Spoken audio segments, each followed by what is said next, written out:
नमस्कार, लक्षवेधीमध्ये आपल्या सगळ्यांचं स्वागत। मी प्रसाद काथे। मुंबईच्या पोलीस आयुक्तपदी राहिलेले आणि विद्यमान स्थितीमध्ये महाराष्ट्राच्या गृहरक्षक दलाचे महासंचालक म्हटले गेलेले परमवीर सिंग फरार असल्याची चर्चा माध्यमांमध्ये पर्यायाने समाजामध्ये जोरदार सुरू आहे।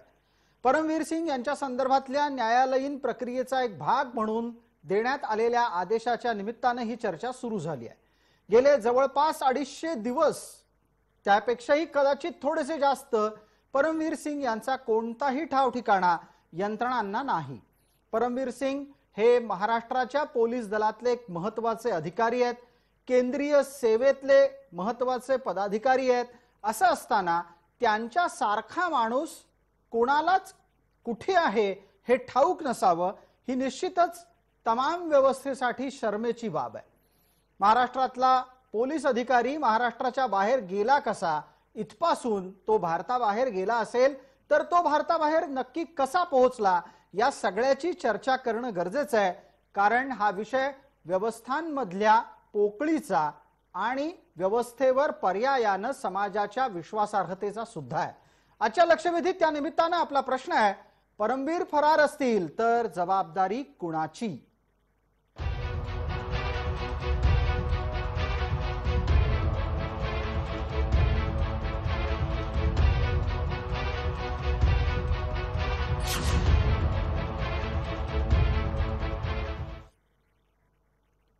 चर्चेच्या निमित्ताने आपण कुठल्या मान्यवरांना या आज चर्चेत बोलावलंय त्यांचा परिचय आपल्याला पटकन करून देतो। आपल्या सोबत राष्ट्रवादी काँग्रेसच्या प्रवक्ता प्रतिनिधी या नात्याने विद्याताई चव्हाण आहेत, भारतीय जनता पार्टीच्या कडून ॲडव्होकेट आरतीताई साठे आहेत, त्याचबरोबर माजी पोलीस अधिकारी धनराज वंजारी आणि कायदेतज्ञ या नात्याने ॲडव्होकेट डॉक्टर चिन्मय भोसले, तसंच ॲडव्होकेट डॉक्टर आपल्या सोबत गुणरत्न सदावर्ते आहेत। सगळ्यात पहिला मुद्दा, चर्चेला राजकीय वळण देण्यापूर्वी तांत्रिक बाब लक्षात घ्यायला हवी, म्हणून मी ॲडव्होकेट डॉक्टर गुणरत्न सदावर्ते यांना विचारू इच्छितो।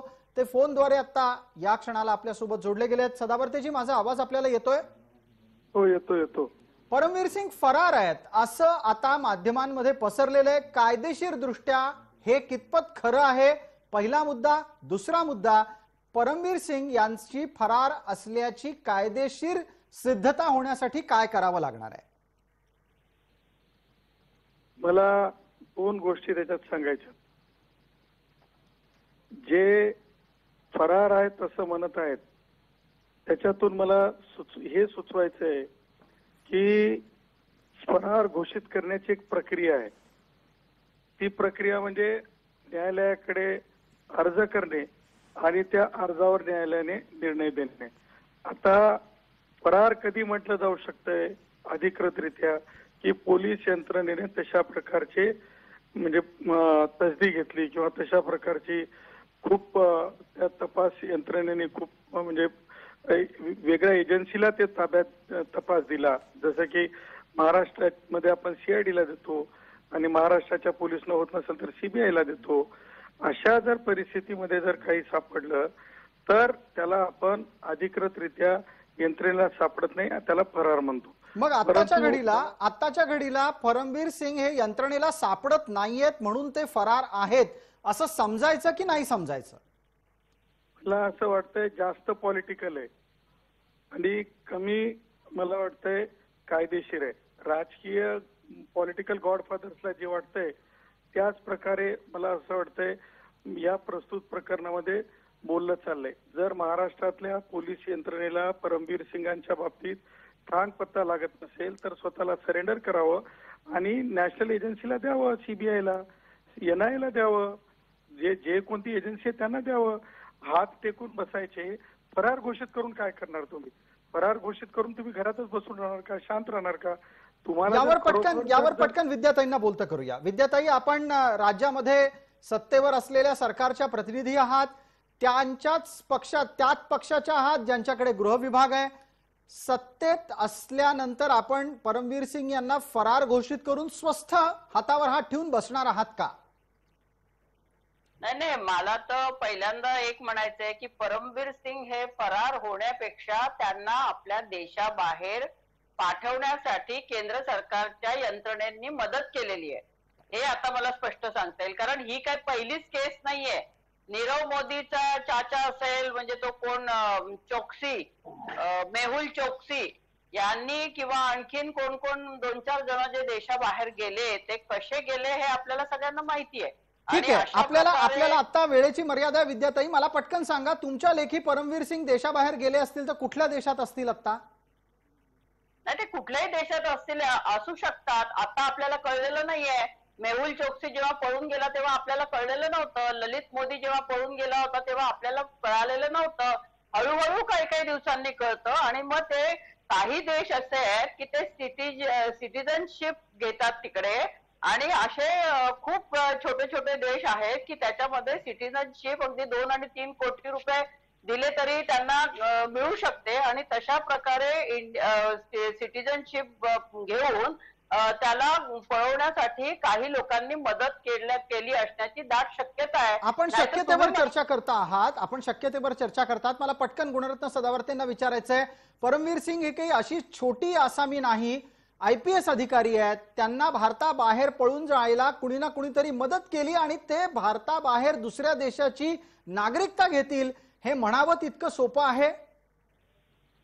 हे जास्त पॉलिटिकल आहे आणि मला असं वाटतं की अनिल देशमुखांनी अशीच सिटिझनशिप घेतली होती का एवढे दिवस? कुठं पळून गेलते? आणि त्याच्यामुळं मला असं वाटतंय की रेशो ज्यावेळेस आपण देतो तो विचारपूर्वक द्यायला पाहिजे. टाडातल्या एका आरोपीची जमीन जप्त होते कुर्ल्यातल्या आपल्या याच्या माहीमच्या, तर दुसऱ्या आरोपीची प्रॉपर्टी विद्यमान मंत्री काय ते नवाब मलिकांच्या कुटुंबियांच्या नावे जाते. हा रेशो आहे, त्याला रेशो म्हणलं जाते. त्याच्यामुळं जोपर्यंत आणि याच्याकडून म्हणजे परमवीर सिंग यांच्याकडून अधिकृतरित्या वकील असं म्हणत नाहीत किंवा त्यांची बाजू न्यायालयात मांडली जात नाही तोपर्यंत हे नैसर्गिक न्यायाच्या विरुद्ध, नॅचरल जस्टिसच्या विरुद्ध, कारण बरेच आरोपींना आपण फरार घोषित करतो आणि नंतर ज्यावेळेस आरोपी आपलं स्वतःचं मत मांडतात हजर होऊन कोर्टासमोर त्यावेळेस न्यायालय माघार घेत असते. न्यायालय म्हणत असते ठीक आहे. थोडक्यात आपण एक गोष्ट अधोरेखित करता आहात की आत्ताच्या घडीला परमवीर सिंग यांना फरार घोषित करण्याच्यासाठी राजकीय लोकांना जास्त घाई लागली आहे. पटकन आपण यावरची एक प्रतिक्रिया आरती साठे यांच्याकडून घेऊयात. ऍडव्होकेट आरती साठे, परमवीर सिंग देशाबाहेर पळून गेलेले असतील हा महाराष्ट्रातला प्रचार आहे, सत्ताधाऱ्यांचा तो दावा आहे. तुमच्या लेखी परदेशात परमवीर जाऊ शकतात का, की ते महाराष्ट्रातून बाहेर गेले असतील तरी सुद्धा त्याचं उत्तर राज्य सरकारकडे मागायला हवं? नक्की, हे आम्ही कधीपासून म्हणतोय की राज्य सरकारच हे उत्तर देऊ शकेल, कारण त्यांना इनफॅक्ट डिमोशन मिळाली त्यांच्या अगेन्स्ट ज्या काही कंप्लेंट्स आल्यानंतर. ते महाराष्ट्र होमगार्डचे त्यांना चीफ बनवलं, म्हणजे ते मुंबई पोलीसचे कमिशनर राहिले नाहीत. सो डायरेक्टली सीएम आणि होम मिनिस्ट्रीच्या खाली येतात आणि त्याच्यासाठी state government is only answerable. परत दुसरी गोष्ट की शेवटी ते देशाच्या बाहेर आहेत की नाहीत ही बाब सुद्धा आम्ही कसं ठरवू शकतो? ते देशाच्या बाहेर फक्त एका फोर्ज पासपोर्टवर जाऊ शकतात, त्याच्याशिवाय ते जाऊच शकणार नाहीत. सो ते फोर्ज पासपोर्ट मध्ये कोणी त्यांची मदत केली आहे? आमचा असा दाट संशय आहे की त्यांना पुष्कळ या सरकारच्या सगळ्या बाबतीत आणि म्हणून त्यांना अंडरग्राऊंड बसवलं आहे ही आमची दाट शंका आहे. हे कोणी केलं असावं? येईल हे कोणी केलं असावं आणि का केलं असावं? कारण त्यांना या सरकारविषयी सगळं माहिती आहे आणि जर ते बाहेर आले तर या सरकारविषयी बरंच काय काय गरळ ओकतील. इनफॅक्ट अनिल देशमुखांच्या अगेन्स्ट ज्या ऍलिगेशन झाले आहेत ते त्यांनीच सगळ्या केल्या आहेत, त्यांच्याकडे अजूनही इन्फॉर्मेशन आहे. सो ही इन्फॉर्मेशन बाहेर न येऊ ह्याच्यासाठी मला वाटतं हे सरकार त्यांना कुठेतरी पळवून घेऊन गेलं असेल असा आमचा दाट संशय आहे. आणि आता विद्याताईंना विचारूयात. विद्याताई, परमवीर यांच्या बेपत्ता होण्यामागे राज्य सरकारचा काही हात असू शकतो की हाही राजकीय आरोप आहे? जसा आधी परदेशात परमवीर गेल्याचा आरोपही राजकीयच म्हणावा लागेल. नाही, हे राजकीय आरोप नाही आहेत. मला तुम्हाला एक सांगावंच वाटतं की भाजप कधीही कुठली गोष्ट खरं बोलत नाही. आता तुम्हाला मी सांगते की इंटरपोलच्या मदतीने केंद्र सरकार पण राज्य सरकारला मदत करू शकते, पण केंद्र सरकार राज्य शासनाला मदत का नाही करत? कारण ते केंद्र शासन म्हणून वागतच नाहीये. ते फक्त भाजपचे लोक म्हणूनच वागतायत. एकदा तुम्ही पंतप्रधान पदाच्या खुर्चीवर बसला, एकदा तुम्ही केंद्रीय गृह खातं तुम्ही स्वीकारलं, तर तुम्ही या देशाचे गृह खात्याचे जबाबदार व्यक्ती असता. विद्याताई, मग याच्यातला एक प्रश्न आहे विद्याताई, पटकन, आज पॅनल जरा मोठा आहे त्यामुळे वेळेची मर्यादा आहे, पटकन एक प्रश्न. केंद्र सरकारच्या कडून परमवीर यांना शोधण्यासाठी राज्य सरकारने किती वेळा पत्र लिहिली? देण्याचं तुमचं काम नव्हतं का? तुम्ही मदत करता येत नव्हती, परंतु केंद्र सरकारने जी भूमिका घेतलेली आहे ती पूर्णपणे चुकीची आहे. लुकआउट नोटीस काढलेल्या होत्या आणि माझ्या मते आता सब्जेक्ट टू करेक्शन त्यांना ऑलरेडी अपस्कॉन्डिंग पर्सन म्हणून मला वाटतं हायकोर्टाने डिक्लेअर केलं आहे अंडर सेक्शन 82 ऑफ द याच्यातला एक तपशील सुधारायला हवा की ते नक्की पूर्णपणे फरार घोषित आहेत का, याच्या संदर्भातला तांत्रिक मुद्दा सदावर्तीजी मगापासून मांडतायत. मला एक पटकन पुढे चर्चेला न्यायचंय. आपल्यासोबत डॉक्टर चिन्मय भोसले आहेत, ऍडव्होकेट डॉक्टर चिन्मय भोसले. चिन्मयजी, ज्या पद्धतीनं परमवीर सिंग यांचं बेपत्ता असणं हे सध्या माध्यमात चर्चेला आहे, न्यायालयात सुद्धा त्या संदर्भातली चर्चा होतीये, या सगळ्या घटनेचा अनिल देशमुख प्रकरणावर काही परिणाम होऊ शकतो का? परमवीर अनुपस्थित असणं हे अनिल देशमुख यांच्या अडचणीत वाढ न करणारं ठरतं का? कायदेशीर दृष्ट्या एकाच गुन्ह्यामध्ये जितकी लोक आरोपी म्हणून बघितली जात असतील किंवा संशयित बघितली जात असतील आणि त्यांचा तपास होत असेल, तर जितका संशयितांचा कडनं तपास कमी होईल तितका समोरच्याला त्याचा फायदा कमी होणं सुद्धा तेवढंच धोकादायक असू शकतं. कारण जोपर्यंत तपास पूर्ण होत नाही तोपर्यंत अटक आरोपीला बेलवरती बाहेर येणं तेवढं उशिरा बाहेर यावं लागू शकतं. त्यामुळे याचा फायदाच होईल असं म्हणता येणार नाही. ते फरार घोषित झाल्याचं किंवा त्यांच्याकडनं तपास न झाल्याचं ह्या पूर्ण गुन्ह्यामध्ये तपास अपुरा राहण्यामुळे जे अटक आरोपी आहेत त्यांना जेलमध्ये जास्त काळ काढण्यासाठी देखील कारणीभूत ठरू शकतं. थोडक्यात काय, तर परमवीर सिंग लवकरात लवकर समोर आले नाही तर अनिल देशमुख यांच्या तुरुंगातल्या कोठडीत वाढ होऊ शकते, ही शक्यता नाकारता येणार नाही. आपल्याला धनराज वंजारींना बोलता करायचंय. धनराजजी, पटकन आपल्यासाठीचा पुढचा प्रश्न असा आहे की एका IPSचं बेपत्ता होणं हे व्यवस्थेवरच्या प्रश्नाबाबतही चर्चेला घ्यायला हवं. यात कोणालाच कुठलीच लाज वाटत नाहीये, हाच खरा चिंतेचा मुद्दा आहे. खरं आहे तुझं, absolutely, I totally agree with you. Maharashtra पोलिसांचा, मुंबई पोलिसांचा लौकिक आज परमवीर सिंग या अधिकाऱ्याने धुळीस मिळवलेला आहे. राजकीय खेळामध्ये त्याचा हा गेलेला बळी जगात असं कुठंही उदाहरण नाही. ते उदाहरण भारतामध्ये, महाराष्ट्रामध्ये आणि मुंबई पोलीस आयुक्त यांच्या बाबतीत होत आहे. एक निवृत्त पोलीस अधिकारी म्हणून मी माझी वेदना या दृष्टीनं मांडू इच्छितो. खऱ्या अर्थाने बाब काय आहे की जर क्रमवार बघितलं तर मे महिन्यानंतर परमवीर सिंग बेपत्ता आहे. ऑगस्ट मध्ये त्यांनी रजा माझी वाढवून द्या, मी रुग्ण रजेवर आहे, माझी आजारपणाची रजा वाढवून द्या म्हणून अर्ज केला. तो गृह मंत्रालयाने ग्राह्य धरला. जर ते बेपत्ता होते तर तेव्हा आता जस्टिस कौल यांनी जी भूमिका घेतली तशी भूमिका सन्माननीय गृहमंत्री का नाही घेऊ शकले? एप्रिल महिन्यामध्ये, मे आणि ऑगस्टचा सोडा, एप्रिल महिन्यामध्ये त्याआधी परमवीर सिंगावर 2 गुन्हे रजिस्टर होते. त्या गुन्ह्यांमध्ये एक्स्टॉर्शन होतं, क्रिमिनल कॉन्स्पिरसी होती, अॅट्रॉसिटीचे कलम होती. कोणी थांबवलं होतं? महाराष्ट्राच्या गृहमंत्र्यांना त्यांना अटकेपासून. हा खेळ तेव्हा लक्षात येईल जेव्हा याचा अल्टिमेट बेनिफिशियरी कोण आहे याचा कायद्याने विचार केला. अगदी धनराज वंजारी, फार महत्वाच्या मुद्द्यावर आपण चर्चा आणली. त्याच निमित्ताने एक पटकन प्रश्न मग राज्य सरकारला विचारतो. मी परत आपल्याकडे येतो. विद्याताई, आपण ऐकलं असेल परमवीर सिंग ज्या वेळेला 2 गुन्हे स्वतः विरोधात झेलत होते त्यावेळेला ते रजेचा अर्ज करतात, रजा वाढवून मागतात, रजा वाढवून दिली जाते. रजा वाढवून देणारा माणूस महाराष्ट्राच्या सत्तेतला एक महत्वाचा घटक असतो. जर समजा तुम्ही 2 गुन्हे त्यांच्या विरोधात दाखल केले होते तर त्यांची रजा वाढवून न देता त्यांना कामावर हजर राहायला सांगितलं असतं किंवा शासकीय रुग्णालयात त्यांच्यावर उपचाराची सोय केली असती. हे काहीच केलं नाहीत. नाही, ते इतक्या जबाबदार पदावरती होते. जेव्हा एखादा मुंबईचा पोलीस कमिशनर जर का रजा वाढवून मागत असेल तर अशा प्रकारे त्याला रजा नकारणं हे बरोबर नाही. आणि जेव्हा हेल्थचं कारण असेल तेव्हा अशा प्रकारे नाकारणं हे बरोबर नाहीये, संयुक्तिक नाहीये, पहिली गोष्ट. आणि दुसरं महत्वाचं कारण म्हणजे इकडे जे सांगितले जातं राजकीय बळी तर हे निश्चितच आहे, परंतु यांना एका प्याद्यासारखं वापरलं गेलं आणि ते केंद्र शासनाने वापरलेलं आहे. आपल्याला मला आठवण करून द्यायची आहे की कमिशनर ऑफिसचं सीसीटीव्ही फुटेज 2 दिवसाचं गायब झालेलं आहे. हा सगळ्यात महत्वाचा कोणत्या तारखांचं? जे कोणत्या तारखांचं? तुमचा हा नवा दावा आहे, कोणत्या तारखांचं सीसीटीव्ही गायब झालं?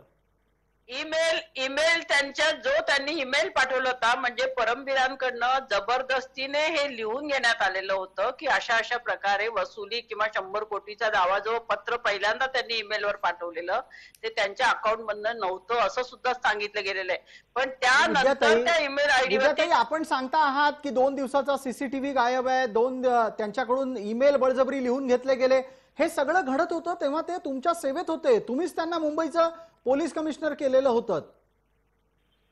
सेवेत होते ते, जेव्हा रजेवर होते त्यांना काय बकोटीनं धरून पकडून आणणार होतो का? एक कमिशनर लेवलचा माणूस आहे, त्याला काही अडचणी असतील त्या समजून घेतल्या पाहिजे.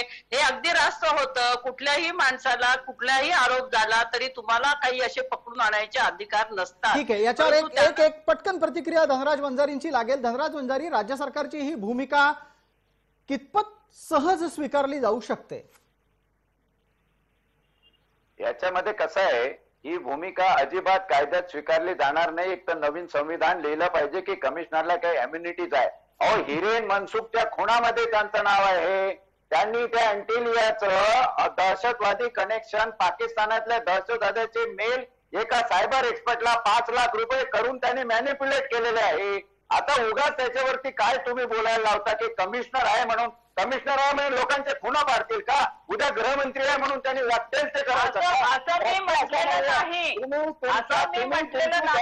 झटकू नका. इथं कायद्याचं राज्य आहे, कायद्याचं राज्य आहे. जबाबदारी झटकू नका, जबाबदारी घेऊन बोला विद्याताई. असं शक्य नाही. आणि देशाबाहेर गेला त्याच्यामध्ये बीजेपीचा सुद्धा हात आहे त्याच्यात. बीजेपीची यांची बंद दाराआड शरद पवारांची आणि अमित शहाची मीटिंग कशासाठी होते? हा तर एक नवीन खुलासा आपण करताय. आपण एक नवीन खुलासा करताय. ही बैठक आता कधी झाली आणि ही बैठक कशासाठी झाली असेल Dhanraj Vanjari? Let me complete my last sentence Prasad. त्याला पळवल्याचा फायदा राष्ट्रवादीला आणि बीजेपीला दोघांनाही आहे. म्हणून ही आळीमेळी गुपचूप आहे. देशाबाहेर इमिग्रेशन कोणाच्या हातात आहे? सेंट्रल गव्हर्नमेंटच्या. काय करते बीजेपी? बीजेपी काय सांगता याच्यावर? उद्या जर तो बाहेर आला आणि त्याने जर काही बातम्या सांगितल्या तर त्याचा परिणाम दोन्ही पक्षांच्या नेत्यावर होणार आहे. आत्ताची फक्त परिणाम एवढाच होईल, त्याला फरार घोषित करण्यामागे काय एवढी तत्परता दाखवली जाते? कारण अनिल भाऊ देशमुख जेलमध्ये आहे, त्यांना बाहेर काढण्यासाठी याचा वापर होईल. किंबहुना तो बाहेर येणारही नाही. तुम्हाला सांगतो, ललित मोदी, नीरव मोदी, चोक्सी आणि मल्ल्या यांचे ठिकाणे नाही, हे गायब होतात. याच्यात एक तपशील जोडतो. वेळेचा अपव्यय आपल्याला टाळायचा आहे, पुनरुक्ती पण टाळायची आहे, म्हणून पटकन. आणि आरती साठेंकरसाठीचा पुढचा प्रश्न असेल, आपण परमवीर सिंग यांच्या बेपत्ता होण्याच्या नंतर त्यांची तुलना ललित मोदी, चोक्सी, विजय माल्या यांच्याशी करतोय. एक गोष्ट यात लक्षात घ्यायला हवी, ही सगळी बाकीची जी मंडळी आहेत त्यांनी परदेशात गेल्यानंतर आपली न्यायालयीन लढाई सुरू केल्यामुळे हे लक्षात आलं की ते अमुक देशात आहेत. आत्ताच्या घडीला आरती साठे, परमवीर सिंग यांच्याकडून इतर कोणत्याही देशात ना न्यायालयीन लढाई सुरू झाली आहे, ना भारताबाहेर त्यांचे गेल्याचे कुठलेही पुरावे कुठेच मिळतात. अशा वेळेला भारतीय जनता पार्टीनं इमिग्रेशन विभागाच्या माध्यमातून त्यांना देशाबाहेर पळवलं. हे कोण पसरवतंय आणि ते खरं असेल तर भाजपाला त्याची काय गरज पडली आहे? बघा, आता कोण पसरवतोय आणि कशासाठी पसरवतोय हे मला माहित नाहीये. पण डेफिनेटली मी एक हे सांगू शकते की जर हे काउंटर नरेटिव्ह जर करण्याचा प्रयत्न केला जात असेल की भाजपा ऍक्च्युअली रिस्पॉन्सिबल आहे, ह्याच्या मागे कोण असेल तर दुसरं रिस्पॉन्सिबिलिटी कोण घेणार? State government. स्टेट गव्हर्नमेंटला जर आपली झटकायची असेल तर हे काउंटर नरेटिव्ह करण्याची एक चांगली प्रवृत्ती आहे त्यांची की आता आपली रिस्पॉन्सिबिलिटी आम्हाला झटकायची आहे तर नेक्स्ट बेस्ट पर्सन आम्ही कोणावर हे टाकू शकतो तर ते सेंट्रल गव्हर्नमेंट. या स्टेट गव्हर्नमेंटचा पहिल्या दिवसापासून कसा रोष आहे की आम्हाला जर जबाबदारी घेता नाही आली तर आम्ही सगळं केंद्र सरकारवर टाकायचं. आणि परत नीरव मोदी, ललित मोदी हे सगळे जे माणसं आहेत ते बेसिकली इकॉनॉमिक ऑफेंडर्स आहेत.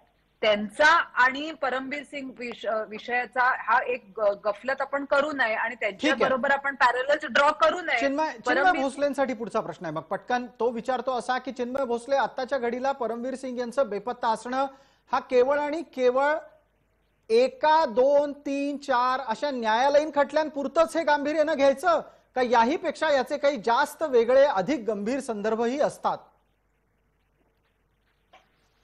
आता जितक्या कॅज्युअली ते म्हणलं जात आहे की ते फरार आहेत किंवा ते बेपत्ता होते 2-4 महिन्यापासून जेव्हा ते सर्व्हिसवरती होते तेव्हा, सो अशा न्यायालयीन कुठल्याही खटल्याचे जेव्हा आपण बाब बघतो किंवा त्याच्या न्यायालयीन खटल्यामधल्या त्याचा फरक बघतो, तर जोपर्यंत कोर्टाकडनं एखाद्या व्यक्तीला फरार घोषित केलं जात नाही, ऍब्स्कॉन्डिंग घोषित केलं जात नाही, तोपर्यंत आपण त्यांना कॅज्युअली बेपत्ता झाले, ऍब्स्कॉन्डिंग होते हे म्हणण्यात काही अर्थ नाही. हे फक्त राजकीय कारणासाठी प्रत्येक जण एकमेकांना म्हणू शकतं, परंतु कायदेशीर दृष्ट्या त्याचा फक्त आणि फक्त तेव्हाच फरक पडतो जेव्हा कोर्टाकडनं त्याला एखाद्या व्यक्तीला ऍब्स्कॉन्डिंग म्हटलं जातं. बिलकुल. आणि आपण हा तपशील चर्चेत आणला, त्या निमित्तानं मी आभारही मानतो आणि पटकन एक आपल्या सोबत असलेल्या गुणरत्न सदावर्तेंना बोलतं करतो. थोड्या वेळापासून तेही सांगतायत, आपल्या सोबत असलेले डॉक्टर ॲडव्होकेट चिन्मय भोसलेही सांगतायत की फरार घोषित असल्याच्या संदर्भातली अंतिम मोहर ही अजून उमटलेली नाही. मग आता मला पटकन ॲडव्होकेट आपल्या सोबत असलेल्या डॉक्टर गुणरत्न सदावर्तेंना विचारायचं आहे की तसं घडलं नसताना सुद्धा ते फरार आहेत अशा प्रकारची वारंवार राजकीय चर्चा ही दोन्ही गटांना फायद्याची असल्याशिवाय होणार नाही. सत्य तर विद्याताई चव्हाणांनी सांगितलं आणि ते महाराष्ट्राला सांगितलं, देशाला सांगितलं. त्या म्हणाल्या त्यांची प्रकृती चांगली नव्हती. आता त्या प्रकृती चांगली नव्हती, प्रकृती किती दिवसासाठी, किती घंट्यासाठी किंवा वर्षानुवर्षे लागू शकतात. अशा परिस्थितीमध्ये इतक्या घाईघाईनं म्हणजे अशा प्रकारचे वक्तव्य हे केवळ पॉलिटिकल एन्जॉयमेंटसाठी होऊ शकतात. दुसरी गोष्ट, जर समजा राज्य सरकारला एखादा माणूस विदेशात गेला असेल तर त्याला माननीय सर्वोच्च न्यायालयाने स्पष्टपणे सांगितलेलं आहे, एक्स्ट्रॅडिशनसाठीचा जो कायदा आहे त्याला स्टेट पोलिसला विदेशातून आणण्याचा अधिकार फार लिमिटेड सोर्समध्ये आहे. त्यासाठी सीबीआय कडूनच ती ऑर्डर करून घ्यावी लागते, कारण तशा अनेक प्रकरणांमध्ये मी उभं राहिलेला आहे. तशा प्रकारची यंत्रणा किंवा तशा प्रकारचा अर्ज अद्याप झालेला तरी परमबीरच्या याच्यामध्ये मला दिसत नाही किंवा त्यांनी हँडओव्हर नॅशनल एजन्सीला केलेलं दिसत नाही. तेव्हा तूर्त तरी मला असं वाटतंय की पॉलिटिकल एन्जॉयमेंट आहे. ठीक आहे, आपण हे अधोरेखित केलं की जे काही घडतंय त्यामध्ये राजकीय डावपेच जास्त आहेत. चर्चेच्या शेवटच्या टप्प्यामध्ये एक छोटासा प्रश्न पटकन वेळमर्यादेसह विद्याताईंना विचारतो. विद्याताई, परमबीर सिंग यांच्या विरोधातली कायदेशीर कारवाई सुद्धा राज्य सरकारकडून तितक्या वेगानं पुढे जात नाही जितक्या वेगानं परमबीर फरार आहेत हा प्रचार आपल्याकडून सुरू आहे. पहिली गोष्ट म्हणजे मी क्लिअर करू इच्छिते की प्रकृतीचं कारण मी सांगितलं नाही, तुमचा तो प्रश्न होता की त्यांनी प्रकृतीचे सबब सांगितले म्हणून. नाही, एक मिनिट, माझा प्रश्न नव्हता हो, तुम्हीच बोलला आहात. ते दोघांचा फायदा तुम्ही जे म्हणाला, मला एक सांगायचंय की वंजारी साहेब पण मगाशी म्हणाले की याच्यामुळे दोघांचा फायदा आहे. तो दोघांचा फायदा बिलकुल नाहीये, हा फक्त भाजपचा फायदा आहे. कारण भाजपचं प्यादं म्हणून परमबीर सिंगांचा वापर करून घेतला. आणि दुसरं एक महत्वाचं सांगायचंय म्हणजे या ठिकाणी जर परमबीर सिंगांना अटक झाली तर उलट फायदा अनिल देशमुखांचाच होणार आहे, कारण ते गृहमंत्री होते. आपण मग त्याच्यासाठी कायदेशीर कारवाई काय करताय ती तर दिसत नाहीये होताना. त्याची शहनिशा कोर्टात होऊ शकेल, पण जोवर परमबीर सिंग सापडतच नाहीये तोवर चौकशी कोणाची करणार? विद्याताई, ते सापडावेत म्हणून राज्य सरकार काय करतंय ते सांगा. परदेशात पळून लावलंय, गोल्डन व्हिसा दिलेला आहे, सिटिझनशिप दिलेली आहे, तशीच चोरट्या मार्गाने हा भाजपच्या काही लोकांतर्फे त्यांना पळवण्यात आलेलं आहे, लपवण्यात आलेलं आहे. यावर एक नैसर्गिक न्यायानं मला संधी पटकन भारतीय जनता पार्टीला द्यावी लागेल. मी 3दा विचारलं राज्य सरकार करतंय काय पुढची कायदेशीर कारवाई, त्याचं उत्तर माफ करा मला दुर्दैवानं आपल्याकडून मिळालं नाही. आरतीसाठी 30 सेकंदात आपलं उत्तर. नाही, जेव्हा कोर्टाची प्रोसिजर पूर्ण होणं आवश्यक होतं. आताच आपल्या वकील साहेबांनी सांगितलेलं आहे की ॲब्स्कॉन्डिंग हे कोर्टाने जाहीर करायला लागतं. आता परवाच ते कोर्टाने जाहीर केलं नाही, कोर्टाने अजून पूर्ण मोहर नाही उठवलेली आहे. विद्याताई, एक मिनिट, मला आपल्या वेळेची मर्यादा आहे. ऍडव्होकेट आरतीसाठी आपली प्रतिक्रिया पटकन अपेक्षित करतो भाजपा प्रवक्ता प्रतिनिधी म्हणून. हे सगळं हे फक्त फक्त ब्लेम गेम आणि आपली रिस्पॉन्सिबिलिटी पासून दूर जाण्याचे सगळे हे सगळ्या टॅक्टिक्स आहेत.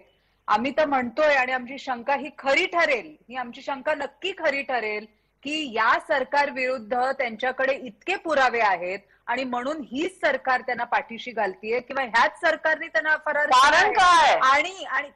आणि दुसरी कारणच नाही. नाही कारण म्हणजे आता कारणच नाही. अनिल देशमुख सुटण्याचा तो मार्ग आहे. परमवीर सिंग हजर झाले की अनिल देशमुखांना रिलीफ मिळू शकतोय. तुम्हाला नकोय, भाजपला नकोय आणि भाजपच्या लोकांनीच त्याला परदेशात दिलेलं आहे. बोलत असताना मी एक शब्द बोलले नाही. आता मला कम्प्लीट करू आरतीजी द्या. जी जी विद्याताई कृपया वेळेची मर्यादा पाळा. आरतीजी 30 सेकंद आहेत. म्हणून मी परत तेच सांगू इच्छित आहे की या सरकारची जी माणसं आहेत त्यांच्या अगेन्स्ट अनिल देशमुख परमवीर सिंगकडे पुष्कळ इन्फॉर्मेशन असल्यामुळे त्यांना हे सोयीचंच आहे की ते अब्स्कॉन्डिंग आहेत किंवा ते फरार आहेत आणि जोपर्यंत कोर्ट त्यांना फरार ठरवत नाही तोपर्यंत कोणीच काही म्हणू शकत नाही.